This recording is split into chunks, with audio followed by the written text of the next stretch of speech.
Welcome. You are listening to the Be a Better Being podcast hosted by Michelle Zellner and Sasha Berscheid. Michelle and Sasha are here to give you information and inspiration to help you live your healthiest, happiest lives. Thank you for tuning in. We hope you enjoy the show. Welcome, everybody. Thanks for joining the Be a Better Being podcast. I am Michelle Zellner, your host, and I'm joined again by my fabulous co-host, Sasha. How are you doing, my friend? Fantastic. Yay, awesome. If you are watching this online, you will see another very handsome face up on the screen. My good friend Gary is joining us today. How are you, Gary? Awesome. Wonderful. So this whole conversation, I'm going to find fascinating. I've heard pieces of each of it, but I want to hear how this one goes. But I think the listeners are going to find incredibly interesting as well. Gary and I have known each other for a couple of years. We met at a corporate wellness fair, and he was in the health space. I was in the health space. We just got to chatting about things, and I learned about his story and his journey. And I mean, there are so many pieces and elements to it. We probably won't get all the details today. I have a feeling I'll invite Gary on again to share a little more. But there are some pieces in here that are so interesting and fascinating and frightening. And I think probably relatable to a lot of people, maybe not in exact way that you experience things, but pieces of it. And then what's even more interesting is you and Sasha share what I think is a relatively unique piece of your own journey, which, most of you by now have listened to Sasha's episode where she chronicles her journey of sobriety and all of that. And Gary's going to get into his story, but mostly I'm going to let the two of you go through this conversation. I might ask a few questions or pose a few thoughts along the way, but I'd like to just start out by, Gary, you kind of giving the backstory, share from whatever point you want to start, and then it'll become very obvious when Sasha's going to creep on into that conversation with you. That sounds good.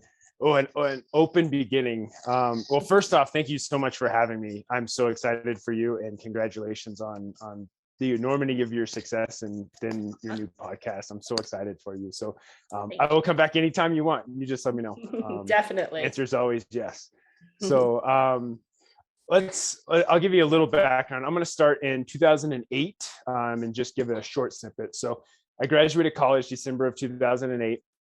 Super shy, not very smart. But I did get a college degree. They gave me one, and that was right after the stock market crashed. And so imagine being shy, not having any real people skills, and then being thrown out into the job market when there's no jobs. I had two options. One was McDonald's and one was selling cars. And so I started selling cars because it paid $100 more a month, and I had spent my entire life in food service. So I did that, condensing a very long story in a short period of time. I went from being shy and stupid to being very intelligent and very outgoing. Part of my outgoingness was drinking. And so in order to get myself going, networking, you have a beer here, you have a glass of whiskey here. Next thing you know, you've got a little liquid confidence and you can talk to anybody about anything. So business was going really, really, really well. I was making a lot of money. And I had the American dream, the wife, the kids, the house, the 2 cars, you name it, I had it. And I learned to spend it faster than I could make it. And I was making it really, really quickly. So in 2012, I hit some very hard times personally, professionally, and I was up to 400 pounds. And so March of 2013, I stepped on the scale at 397 pounds. And so it's huge. I mean, I don't know how to describe it, but I literally looked like a freight train when I walked. I would wobble and I would go here, I would go there, and I had a difficulty walking, but I learned to do it. And it never got in my way until it mentally got in my way. And I said, I have to do something because I'm 28 years old. And if I don't do something, I'm going to have a heart attack by the time I was 35.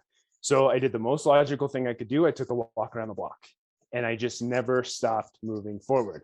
So a year later, I'd lost 110 pounds with walking alone. I taught myself to run the exact same way, 1 block, 2 blocks, 4 blocks, et cetera, et cetera. 4 years to the week I finished my first 100-mile race.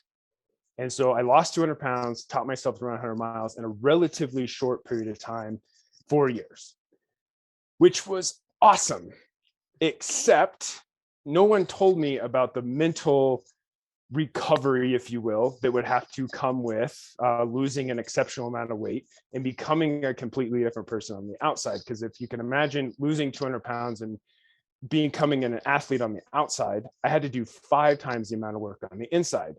Only trouble was nobody could see what I was doing here. And they could only, I mean, let's face it, there's only a small percentage of people that have lost 200 pounds and a small percentage of people that have run 100 miles. And I only know of one other person that's done both together. And I've done it in half the time that they did it. So I'm not special. Just I was all alone.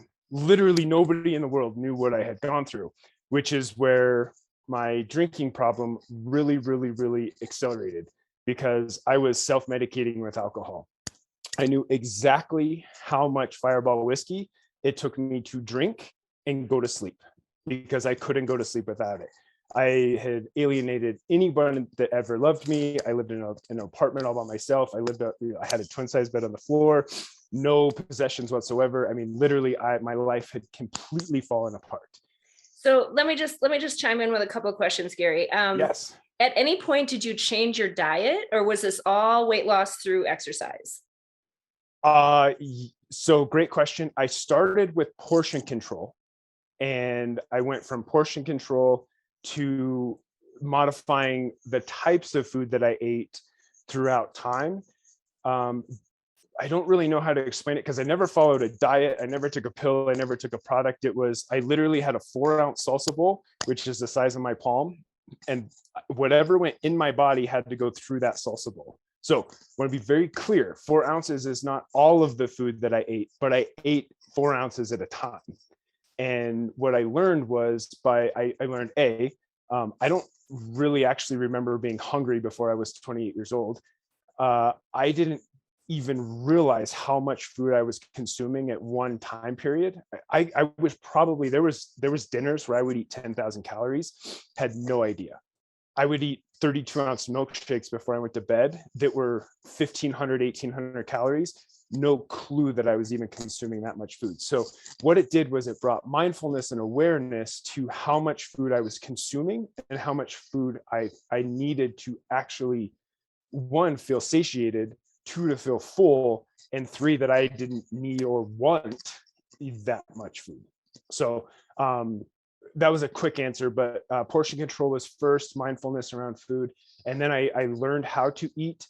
And then full disclosure, I went from overeating problem to undereating problem, and then had to kind of swing back around and learn what healthy eating in food and like total calories, macros, all that fun stuff, and then nutrients and all of that fun stuff. And then like how to kind of put everything together, which is where I kind of sit today. I mean, full disclosure, again, I still struggle with eating just like everyone else. And I would consider myself an expert at some of this stuff. So yeah. Well, thank you for clarifying. Yes, for sure. I think those little details I think are helpful. And I know there's so many more details that play a huge role in your story.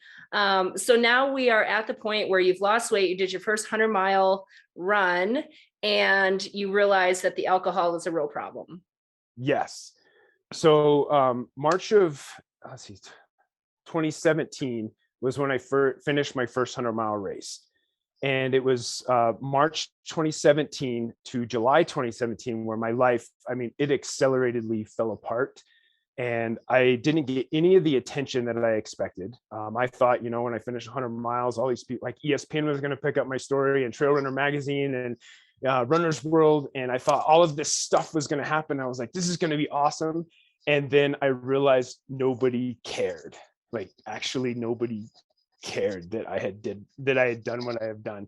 So mix that with the loss of identity, the loss of my family, the problems at work, just everything kind of came to it. And end of July 2017, I woke up to write my suicide note because I had no idea what else to do.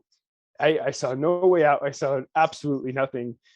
And by the grace of whatever is out there, I started to write it, and almost like a statement of life came out instead. So instead of climbing to the top of a mountain and jumping off, I climbed to the top of Hope Pass in Leadville, Colorado, and I legitimately found hope. And so I had this new refresh on life, and my 100-mile race was 3 weeks away. And I was like, I quit drinking today. I did so great, until I sent out a Snapchat one day about it being day 4. And some quote unquote friend sent me a message back and said, "Why are you quitting before Leadville? That's the dumbest thing that I've ever heard." And I was like, "You're right. Golly, you're brilliant." Went right there, grabbed another bottle of whiskey and started chugging it, which fast forward 3 weeks, was Leadville my first attempt at it. I drank a beer at mile 40, and I picked up a bottle of Fireball whiskey. And between mile 40 and mile 69, 70, where I quit, I consumed 3 pints of Fireball whiskey above 10,000 feet, almost 13,000 feet, in the middle of a 100-mile race. And what I have kind of discovered in retrospect was I was trying, like, I couldn't feel physical pain anymore. And I was in so much mental and emotional pain that whiskey, so I had run away from my problems, and running away wasn't helping. Drinking wasn't helping. So for some reason, I thought that running and drinking together would somehow fix my problems, or at least numb the pain, until it was 1:20 in the morning and I couldn't take it anymore. And I quit. I quit the race. And then I'm gonna fast forward a week real quick, and then we're gonna pull Sasha in here, because this is probably where the story's gonna get really interesting. But between quitting and Leadville, it was technically Sunday morning at 1:20. I went the entire week super numb, not really knowing what was going on. I didn't drink all week. And then Friday I had a leadership event, and after the leadership event, we went out for some drinks, and 1 beer turned into 2 beers, turned into, I woke up the next morning in my apartment all alone. And excuse me, I wasn't alone. And I went outside to get in my car because I had to go to work, realized my car was up on the curb, and it dawned on me that I had driven home drunk. And that was it. I looked at myself in the mirror and I said, "I don't know who you think you are or who you've turned into, but you're going to ruin your life if you do this." And so I told myself 7 days, no drinking. I made it 7 days. I said, okay, I can make it 7 more days. Made it 7 more days. It was like 30 days. You can do this. And I made it to, like, I was about 25 days in. I'm like, we're going to celebrate on day 30. I'm going to have a beer. This is going to be awesome. And then on day 30, I realized I don't actually remember being sober all the way back to like when I was a teenager. And so I was like, I'm pretty sure I can live the rest of my life without this. And a little over 4 years later, I haven't had a drink since. And it was one of the top 3 decisions of my life to not pick up booze anymore. So. Well, it's amazing. Thank you for sharing that. I know there's so much more to the story, and we'll uncover all of that in future episodes. Obviously it's still very emotional. I still get emotional when I hear you tell the story, and I've heard it multiple times. But Sasha, I would love for you to kind of chime in. I know there's pieces that you completely relate to. And, if you're looking on the screen, you'll see 2 very, very, very different humans, right? And yet, this is probably more common than we think it is. I mean, just the whole nature of addiction, first of all, and why we become addicted to things, that's a whole other story. But then how we try to get out of addiction, or what we're doing with that addiction, and how, we come to that place where I realize it's going to go one way or another. So Sasha, I mean, now that you kind of heard the thumbnail sketch of his story, share a little bit about what you're thinking. No, I first and foremost, thank you so much for sharing that, because it does take a lot of just rawness to say, hey, I am human like you, but like, this is how human I am. So thank you for sharing your story with me and with all of us. Drinking and running, that's like my ultimate favorite thing to do, I enjoyed it because you find yourself when you're so down and you're so miserable, you find yourself in this place, like you said, I want to physically hurt as much as I can. And at the same time, I mentally, emotionally, and as a mature person, don't want to feel anything at all. So, how do you do that? Well, you go running, but then on top of that, you get wasted while you're running. And it doesn't work like that. Like our bodies were not conditioned to do the things that Gary and I did. Like by no means are we condoning going out there and running. Like for me, it was a full marathon under complete intoxication. By no means are we saying like do this, but what we are saying is if you have done this, you are not alone. And there's hope. There's a way out. And when he was telling the story, I was like, oh yeah, that addicts, we see one another, we realize this sameness within one another, we respect that, and then we honor it and we say, thank you so much for shining your light. And because it is hard for some of us, vocalizing what we did in our past, it's too hard to stomach, or even admitting that you have a problem with a substance. It may not be alcohol, it may be food, it may be pornography, it may whatever substance that you have an issue with. There's always a feeling of shame associated with it. And it's not until you remove the power of shame that I personally got my power back. And so when I hear his story and I feel the shame that he felt for himself, it reminds me of where I was. It shows me where I am. And I look at his story, I look at my story, and I just say, thank you so much for trying for yourself, but then also trying for me and for the rest of us that also suffer. Well, that is beautifully said. And I think, everybody struggles with stuff that goes on in here. Everybody has a story. Everybody has trauma, wounds, everybody. Some have a greater degree than others. Some have had more than others. Some have had a longer period of time of sustained trauma than others. But everybody struggles with something. And as humans, we don't want to feel pain, right? And so we find ways to mask it, to distract ourselves from it. For some people, it's food, it's alcohol, it's drugs, it's pornography, it's retail therapy, it's overworking, it's over exercising, right? There are millions of forms of addictions. It's doing something to the extreme or to mask a way that we don't want to feel. I mean, that's why we turn to those things. And then it becomes something that overtakes your life, that you have no control over it because it controls every piece of you. And I just be curious, Gary, just if you can share with the listeners, how was your support system, your family, your friends, the support network, from when you were 400 pounds, outgoing, life of the party, good, funny guy, to when you became the runner who lost all this weight, but now you're an alcoholic, but do people know you're an alcoholic? Did you think you were an alcoholic? Like what was that whole kind of evolution like for you as well as for everybody around you?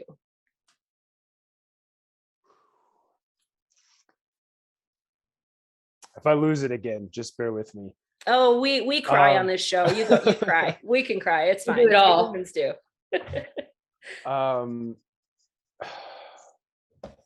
So when obviously I grew up overweight. I guess it's not obvious. I grew up overweight. It was something that came, I don't know. I used to think that I was just destined to be overweight. That's what I was always told. You're big bone, that's just who you are, blah, blah, blah. So it literally was a part of my identity. And then when I got to college, first day, I partied with some guys. Somehow I ended up with a cowboy hat. I was overweight shortly after the movie Varsity Blues came out. And from that day forward, I was Billy Bob. And literally that was my identity, to the point where no one knew my real name. Even the administration in the university didn't know my real name. They knew me as Billy Bob.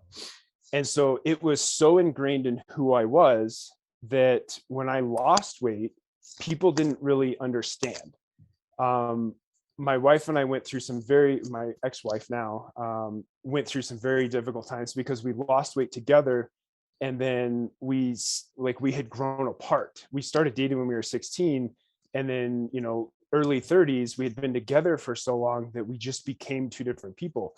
And this is my biggest regret, and probably my only regret, was not knowing that was going to happen, because we just didn't have the awareness that we were moving apart. We just kind of did our thing, and then we woke up and we were 100 miles apart. And that, to this day, is probably the hardest thing. And now in retrospect, we understand all of that because of the deep healing that both of us have had to go through. But that is my biggest regret, was not knowing that we were going to grow apart. So I had alienated myself from any family because I didn't get a lot of family support outside of Nikki. And I lost all of my friends once when I lost weight.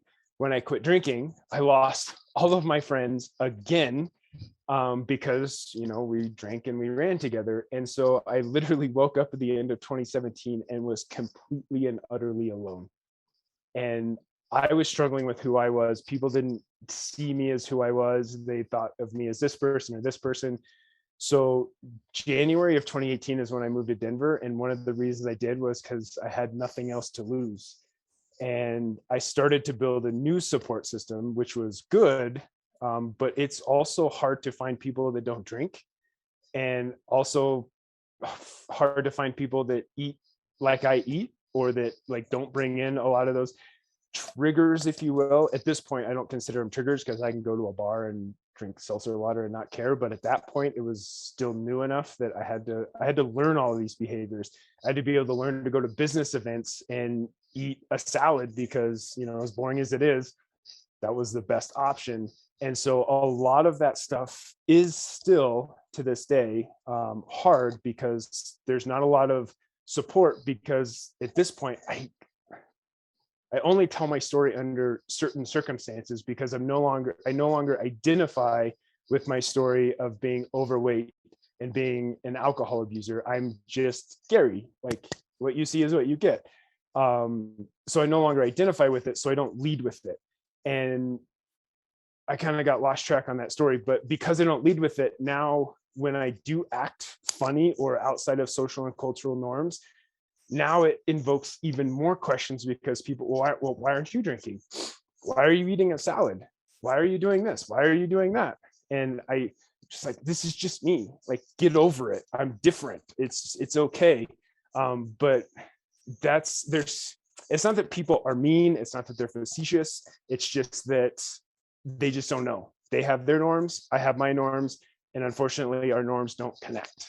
And so because of that, I spend a lot of my time alone. And I'm better at it than I was last year at this time, and the year before at this time, but it's still very, very difficult. So I hope that answered your question. I kind of went in a really big circle, but I love big circles. We do big circles here. Trust me. No. And I mean, it's all completely relatable, even in my own journey, right? When I decided to change the way I was conducting myself with a lot of my habits as well. I don't think I really lost friends. My friends are my friends, but there was a lot of judgment and question, why, oh, look you're so good eating that, or why aren't you eating that, or come on, just eat and drink with us. Why aren't you drinking? I didn't have an alcohol problem. I decided that alcohol is not really my thing. So why am I wasting money and calories on it? It's just not my thing. And the times that I did drink, I didn't feel good. And there were certainly years in college where I drank way too much. And that was something I didn't want to continue to go down the road on. And then when I was married, my husband at the time, he chose alcohol as one of his versions of distraction and self-medication. So I had to be the responsible one and not drink. And so I have, been in that situation too, where you're questioned why you're not drinking and, oh, come on, it's no big deal. I'll just have some. And it's like, you do you, I'll do me. It's all good. What I am doing has zero impact on your life. So if I want to have a salad, I'll enjoy my salad. You enjoy your pizza. Maybe tomorrow I'll have pizza and I'll enjoy that and we'll just continue to be okay. But there is so much conversation and judgment around what people are or aren't eating and drinking. And it's always been very fascinating to me.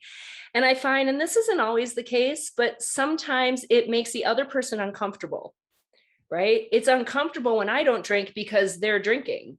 And even though I'm really fun still, drinking or not, I'm still a fun person. Come on, Michelle, just drink with me. Why? How is that going to make your life better? It's just interesting to me, right? So sometimes it's highlighting maybe their own, like, I probably shouldn't be doing this either. Or maybe I shouldn't be eating this either, or whatever. It has very little to do with me or you. It's usually something on their end. So I've been down this road for many, many years now. And I just, hey, you know what? You want to eat and drink that, knock yourself out, have a great time. I'm going to do this and we'll all get along just fine. Sasha, how about you? I know, obviously you've made giant changes in your lifestyle habits as well. What things happened along the way with your friends, your family, social circles, social environments that you've experienced in that realm? I didn't have the luxury of having my friends ask me to continue drinking with them. I had the luxury of having my friends and family beg me to stop because it was a life or death situation when I got sober. And I did lose maybe a handful at most, but I gained everything and everyone back. It was, like I said, a life and death situation where if I didn't stop drinking, I could have planned my own funeral. So shortly after I got sober, I took life by the horns and I did the same thing. I implemented a healthy, well-balanced lifestyle that I, to this day, we are all continuously working on. But I was opposite. I didn't get made fun of for drinking or for not drinking. I got made fun of for drinking because I was such a hot mess. I was a locomotive and I was going 800 miles per hour. But then the moment that I stopped, I hit the wall and then it was messy for everyone, not just like my close circle. Like I'm talking the owners of the establishment having to get involved because I was such a mess. No one wanted to go out with me. That's not fun. Like when you were saying you had to be the responsible one with your husband or your ex-husband, I just sit there and I'm thinking, you didn't really have to be, in my head, like you could have joined in, you could have had fun with them. You did not have to be responsible. And I was young, and I do believe that I still had that 16-year-old invincibility superpower on me. And so I felt like I was fine, and I wasn't fine. But sobriety has been the number one thing that I'm thankful for, that I know that it's a gift that I value and that I seriously want to give to everyone. Like I truly, every day it tickles my fancy when someone messages me and says, I want to get sober. How do I get sober? I'm like, yes, like this is so hard, but this is so worth it. Like, let's do this. And I think, Sasha, it kind of sounds like you got sober against your will. You were sort of forced into getting sober, if you will. And Gary, yours was like that really internal decision to do it. And you kind of did it alone. Is that? I did do it alone. Now that Sasha was talking through that, I did have people beg me to quit drinking, and I probably just shoved them away. I was like, screw you, I'm out. So thank you for bringing that up. It really triggered some memories that I need to go back and reevaluate at this point in my life. So thank you for that. Yes, I did do it alone. And that was one of the reasons that I left Wyoming and moved to Denver, was so I could reset some of those friendships into some more healthy things, or what I thought at the time was more healthy. And, So and sorry. no, you go. Really quick question for you. Girl. So for me, when I got sober, I had to get medically detoxed, and then I followed a pretty strict regimen of going to AA for like the next 6 months. Like that, the 6 months of AA really helped set me up and my foundation moving forward. When you say you did it alone, did you get medical attention? Did you go to any meetings, or do you mind telling the story? Because we are all so different. And I think so often we are pushed, or people perceive that you have to get sober one way. Now, there are cases where, yes, absolutely seek medical attention, because you may have a seizure, you may pass out. Like, there are people that truly, like myself, need medical attention, but there may be people out there who are, is this you, Gary, that didn't need to get medically detoxed? Tell us a little bit about that. Sure. That's a wonderful question. So I don't think I was an alcoholic. I think I abused alcohol to cover up emotional issues. So that's only a perception. That's only the way that I saw it at the time, and that I still see it. I'm not in any way, shape, or form saying that there's not a chemical addiction. So I want to be clear on that. So I was also going through a huge depressionary state, if you will. I went to a therapist because I thought that would be a good idea. And after I went to an intake session, and after the first actual session, they said, "We want to put you on medication. We think you're bipolar."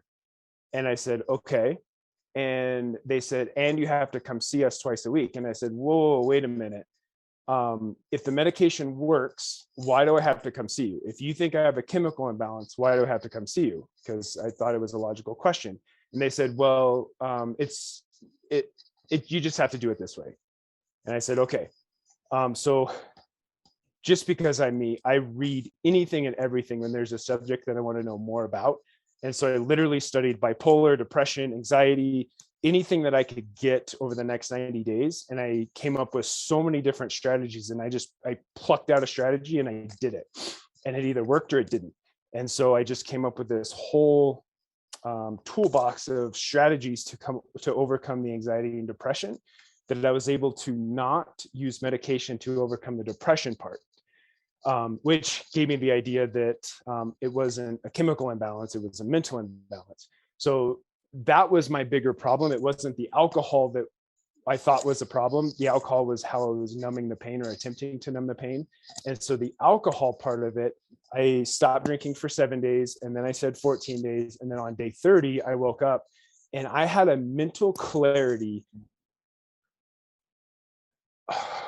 I can't even explain the mental clarity that I had only after 30 days. And it's hard for me to go back because it's been so long. In the speed in which my mind works today, even compared to when it did then, is light years faster. But on day 30, I did not want to give up that mental clarity. And so regardless of if it was a chemical imbalance or a mental imbalance, whatever it was, without having to fight those chemicals, I just developed a clarity that I said, you cannot pay me any or all money in the world to get rid of this clarity.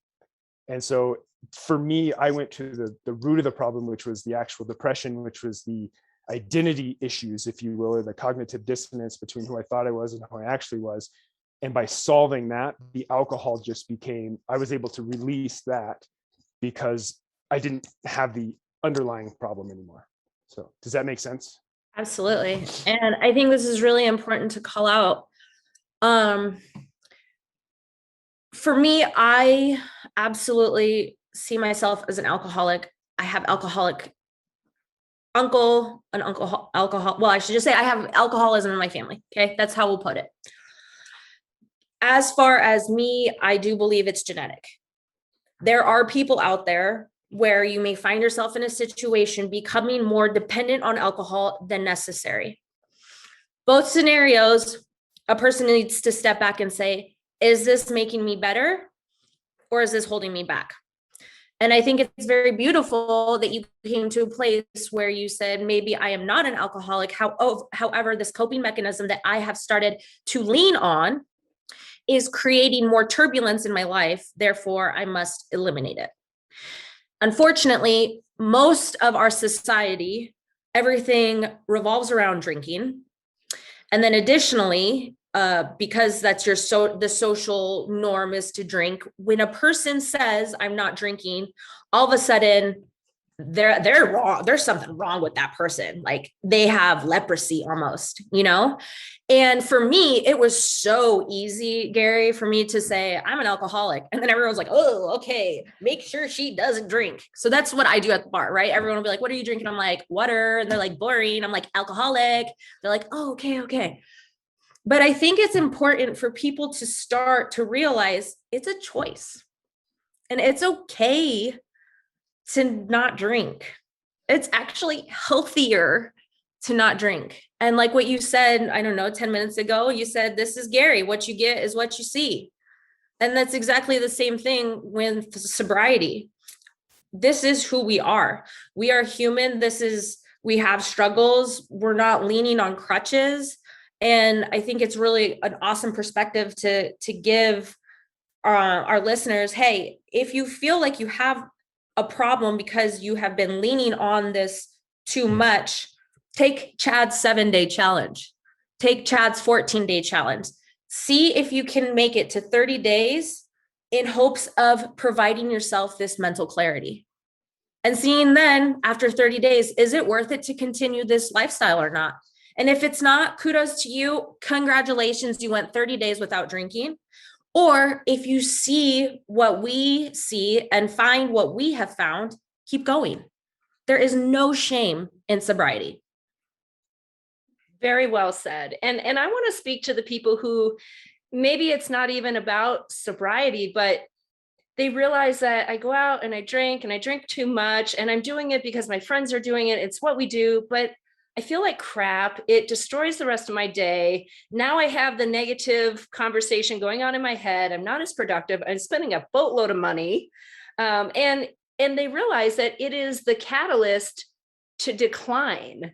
So it's not that I'm an alcoholic or, I have a problem with alcohol or I'm using alcohol to mask a way I don't want to feel, but rather I do it because everyone else is doing it. And I realize that I kind of want to stop doing it, but it's hard to stop doing it because everybody else is doing it. I'm actually working with a young gal right now. She's in this place. She's in her early 20s.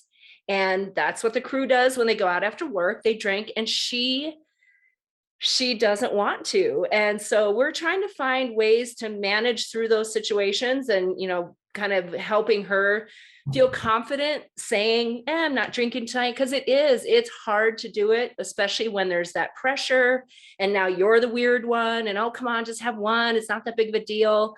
So for anybody listening who feels like, yeah, I don't have a problem with it, but I think my life would be better if I either cut down dramatically, maybe just gave it up altogether. There are ways to do that and still be normal, still fit in, still have fun. And part of that is for those of us who don't drink is to educate the people that we're around that, me not drinking is not weird. Perhaps and it's not affecting you. Right. Perhaps you drinking is weird. I don't know why not, right? But that's the thing in society, the people who eat healthy are the weird ones, the people who don't drink are the weird ones, when really it is the complete opposite. And I think it's just up to us to continue to model the behavior, promote it, support it, challenge other people when they try to challenge us back, because that is the way we're going to foster these healthier environments and people who want to be healthier. And there are a lot of them out there. They just might be in their own little bubble of, with a bunch of toxicity around them. And so they just don't know how to bust out of it or how to still be in the bubble that they are in, but be themselves in it and feel good and comfortable and confident. And so that's, I think all of us, I mean, Gary, you're a coach, I'm a coach, Sasha, you're a coach. That's what we do, is we help coach people through these things because we've been there, we've done it, we know it can be done, and we know the benefit when you do it. And like everything else, it's hard, but it's hard now or harder later. That's also the truth. So, it's something that if you decide that whether it's alcohol or it's, unhealthy food, or it's just going out too late at night, or it's, I really want to exercise, but I'm not doing as much as I want to because my cohorts do all these other things. Whatever it is, the choices you make are going to affect you. And if you want to be a healthier, happier human, you have to do things to be healthier and happier. And that's going to come down to hard choices, just like Sasha said. Yes, there are genetic predispositions to everything, there are chemical things that go on, but ultimately it's getting down to the root of why we are doing or not doing the things that are either helping us or not helping us be better beings, be the healthiest, happiest people we can be. So when you're ready to go down the road of change, whatever it is, we figure out the proper strategy. Like Sasha said, there's not one way to do it. And everybody's journey is very unique, but it requires you to do the hard work. That's the thing. And Sasha, 7 years plus sober, Gary, 4 years plus sober. Is it safe to say it gets easier and easier and easier the longer it goes by? Mm-hmm. Yes. So I'm going to tell you the hardest for me was the 60 to 90 day. And I'll tell you why it was the hardest, because you look at 60 days, 60 to 90 day. And for me, I was looking like, wow, I did this. I got this chunk of time. And if I can do 60 to 90 days, then I must be healed. That was my perception. But at the same time, you're looking at it and you're like, that's still 60 to 90 days. Like it was that was my hardest. I felt like I was cleansing, I was purging. My personal strongest battle, hardest battle that I fought and that I've seen in multiple people have been that 60 to 90 day window. Now, when people ask me, what do you do or how do you continue through your sobriety? Like, what are some tips? Besides the attitude of gratitude, and then second, drinking your water, right? Like no matter what, those are always my go-to. Hey, be thankful. Hey, drink the water. The next one is right here. I breathe in, I breathe out, and I don't drink in between. I stay where my hands are, and I don't think about my past. I don't think about my future. I literally just breathe in, breathe out, and do not drink in between. And if I've done that in this moment, then I have ensured myself success for the next moment. And if I'm in a day where I'm just low and in a dark place, I go back to that very simple thing that I have found that has helped me. Breathe in, breathe out, don't drink in between. So simple and so powerful and beautiful. I love it. Gary, what about you? A little earlier in your infancy of sobriety compared to Sasha, but and you said it's still a struggle, just like with me and my food, right? I've talked about my food issues, and it's still hard to say no to eating a whole bunch of stuff that tastes really good. And sometimes I say yes to it, which is a little bit different, right? When you're sober, you're either sober or you're not. Whereas I can maybe indulge in a really great meal of not so healthy food and be okay with it because I can just get back to eating my really healthy food as I normally do. But what are the bigger challenges, Gary, for you, and how do you stay focused and on track? So the drinking is not a problem whatsoever. And I can remember on one hand how many times it's even crossed my mind to have a drink. The strongest urge to drink was I was in a specific restaurant at a specific time of year. So I was in a steakhouse that looked a lot like a bar I drank in college, and it was right before Christmas. And they had my favorite whiskey right there. And it was the only time, and this was December of 2018, and it was a little over a year. It was the only time that it crossed my mind that said, you know what, I really could just have one. And it went through, and I said, yes, you're right, I could. And I let it go out the other door. And other than that, I mean, that was the strongest time that I can remember saying, yep, I could do this. But the coolest part of that is I realized, yes, I have my power of choice over booze, and I chose not to. And so therefore I win. And that was it. That was the last time that I actually truly thought about having a drink. And that was it. So yeah, as far as like drinking, it's not a problem. I love to wake up in the morning and have this smiley little face and say, I'm not hungover. So I really like the way that I feel so much that you literally couldn't give me all the money in the world and I wouldn't take a drink. So yeah. Eating though, you put a Reese's peanut butter cup in front of me, and that's going to be a little different. No. That's going to be a different That would be conversation. mine. That's so funny because I would watch you guys fight, you know? See, we all have our guys. thing, right? We really do. And that's just bring awareness, guys. It's okay to not be okay. It's okay to have problems. It's okay to be different. Like, you don't have to have your mess cleaned up and your stuff put away and everything put together. But you have to wake up. You have to be alive and you have to love life. You know what I mean? When Gary was telling me about just now watching him talk about how he gets to wake up, I just thought, what a beautiful man. What a beautiful man. And that feeling of, wow, I get to wake up. I get to do life like that. That is the feeling I want for everyone. And it takes a lot to get there, but it's so worth it. It is so worth it.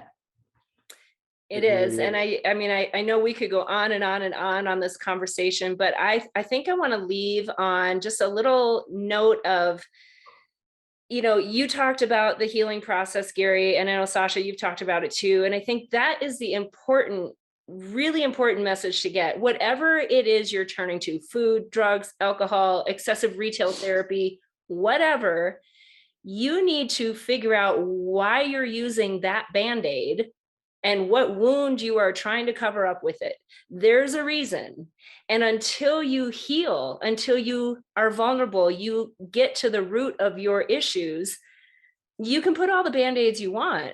You're not going to heal. You're not going to be better. So if you find yourself turning to anything, just take the pause and really deal with your yuck. And I know nobody wants to deal with their yuck because it's yucky.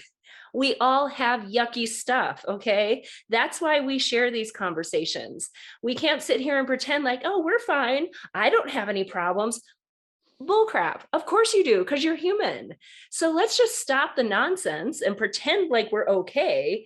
And let's just be honest and talk about it, get the help, do the hard work, heal the trauma, forgive other people, yourself, and move forward. And until you do that really yucky, deep, hard work, most things aren't really going to be solved. They just aren't. Gary, closing thoughts? Yes, if I can piggyback off of that. So my favorite author is James Allen. He wrote well before any of us were even a thought in anybody's eye. He wrote As a Man Thinketh he published it in 1902, but actually in 1901, he published a book called From Poverty to Power. And he talks about, in order to heal, we must feel. And if we're numbing ourselves with anything, whatever it is, we're not feeling and we're trying to hide. And in order to heal, we must feel. And then to take it back to, 1700s, there was this guy, I think his name was Isaac Newton, but he came up with the laws of physics, but it's actually the laws of people. And his very first one, even before the 3 laws of physics, there's gravity.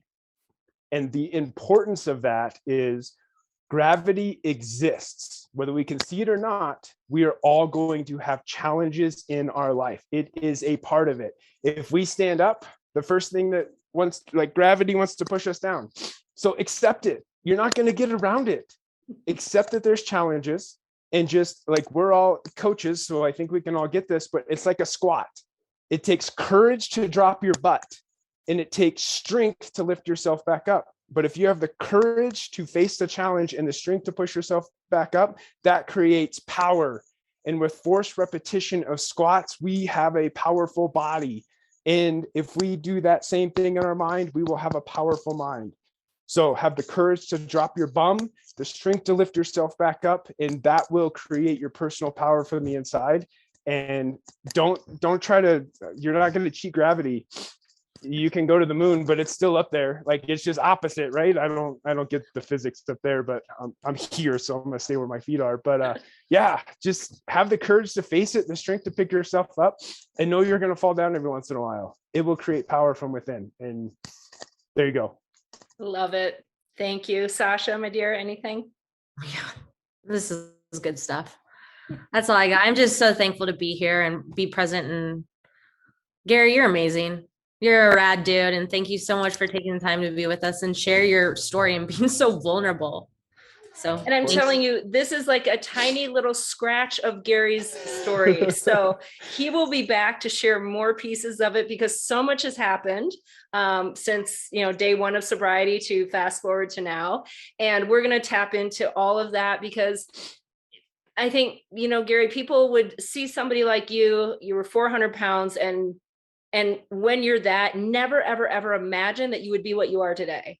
And so anybody who is in a place, whether it's unhealthy weight, or it's addiction, or it's depression, or it's whatever, and you think there is no way I can be anything other than what I am, Gary is one person that is just proving you wrong.